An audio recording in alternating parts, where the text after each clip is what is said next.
খুব মজার একটা এয়ার ফ্রায়ার রেসিপি আপনাদের সাথে আবার নিয়ে চলে এসেছি। পানির পাকোড়া, তাও আবার কোনো রকম তামঝাম ছাড়া, ডিপ ফ্রাই ছাড়াই কিন্তু একদম উইদাউট এনি অয়েলে বানিয়ে নিতে পারবেন, আর সেরকম হবে মুচমুচে।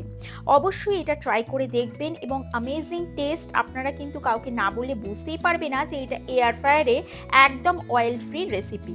পানির পাকোড়ার রেসিপি তাহলে শেয়ার করে নিচ্ছি। এটার জন্য কি কি উপকরণ লাগছে চলুন। নিয়ে নিয়েছি 2 থেকে 200 গ্রামের মতো বা 250 গ্রামের মতো নিয়ে নিয়েছি কিউব করে, ছোট ছোট, যেহেতু এটা পানির পপকর্ন হবে বা পানির পকোড়া হবে ওই জন্য ছোট ছোট কিউব করে নিয়েছি। লেবুর রস অবশ্যই ব্যবহার করতে হবে।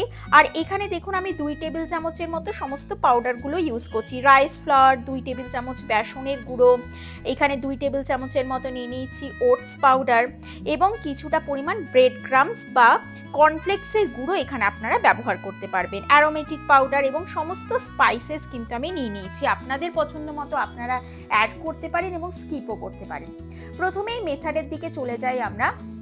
খুব ভালো করে আমরা ম্যারিনেশনটার দিকে ফোকাস করব, কারণ এটা ডিপ ফ্রাইং নয়, এটা অবশ্যই কিন্তু ম্যারিনেশনের জন্যই পুরোটাই টেস্ট নির্ভর করছে। সমস্ত আমি পাউডারগুলো দিয়ে দিলাম। রাইস ফ্লাওয়ার, তারপরে বেসনের গুঁড়ো, ওটস পাউডার, লেবুর রস অবশ্যই ব্যবহার করবেন, না থাকলে ভিনিগার দেবেন, কিন্তু লেবুর রসে একটা আলাদাই জুসিনেস থাকবে। চাট মশলা নিয়ে নিয়েছি, গোলমরিচের গুঁড়ো, এখানে বিট নুন ব্যবহার করব, লবণ দেব এবং এখানে কিন্তু আমি কাশ্মীরি দেগি মির্চ আর একটু চটপাটা বানানোর জন্য এখানে আমি পেরি পেরি মশলাটা ইউজ করেছি। অবশ্যই ইউজ করবেন, কারণ ওই যে বললাম এটা কিন্তু ম্যারিনেশনটা কিন্তু ভেরি ইম্পর্টেন্ট। ম্যারিনেশন ছাড়া কিন্তু টেস্ট খুব একটা ভালো আসবে না। এবার বলে রাখি, আপনারা প্রচুর ভালোবাসা দিচ্ছেন প্রত্যেকটা আমার রেসিপিজে। এইভাবেই প্রত্যেকবার আপনারা এত সাপোর্ট করছেন, তার জন্য অসংখ্য ধন্যবাদ। আরও নিত্য নতুন রেসিপিস জানার জন্য রমা কেক অ্যান্ড চকো চ্যানেলটিকে অবশ্যই একটা সাবস্ক্রাইব করে দেবেন এবং লাইক এবং ফলো বাটনটা ক্লিক করতে কিন্তু ভুলবেন না।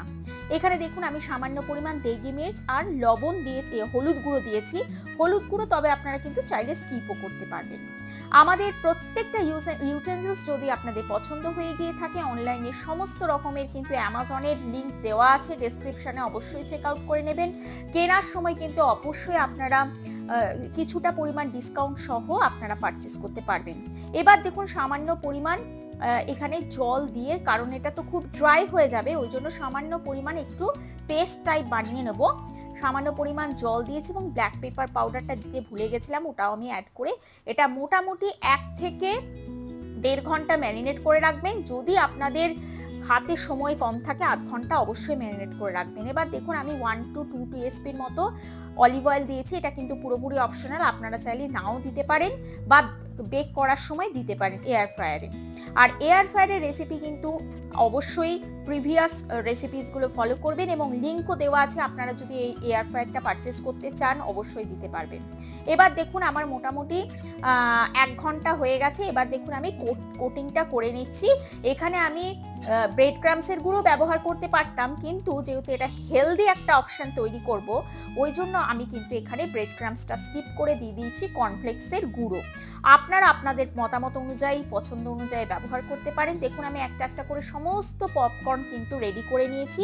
এবার আপনারা আপনাদের সময় মতো ভেজে ভেজে খেতে পারেন অথবা এয়ার ফ্রায়ারে এইভাবে বেক করে নিতে পারেন। আমি এটা ফার্স্টে প্রিহিট করে নিয়েছি 204 ডিগ্রিতে 5 মিনিটের জন্য প্রিহিট করে নিয়েছি। এবার দেখুন আমি আমার মতামত অনুযায়ী, আমি যেরকম কোয়ান্টিটিতে খেতে চাই সেই অনুযায়ী দিয়ে দিলাম এবং ওপর থেকে সামান্য পরিমাণ স্প্রিঙ্কল করেছি অয়েল, আপনারা তবে নাও করতে পারেন। এবার 195 ডিগ্রিতে 14 থেকে মোটামুটি 18 মিনিট উলট পালট করে দেখুন ভেজে নিয়েছি। জাস্ট ক্রিস্পিনেসটা দেখুন এটার কতটা ইয়ামি এবং ক্রিস্পি হয়েছে। দেখলেন তো? বাড়িতে এটা অবশ্যই ট্রাই করে জানাবেন কেমন লাগলো। সবাই ভালো থাকবেন, সুস্থ থাকবেন। Tata, bye bye.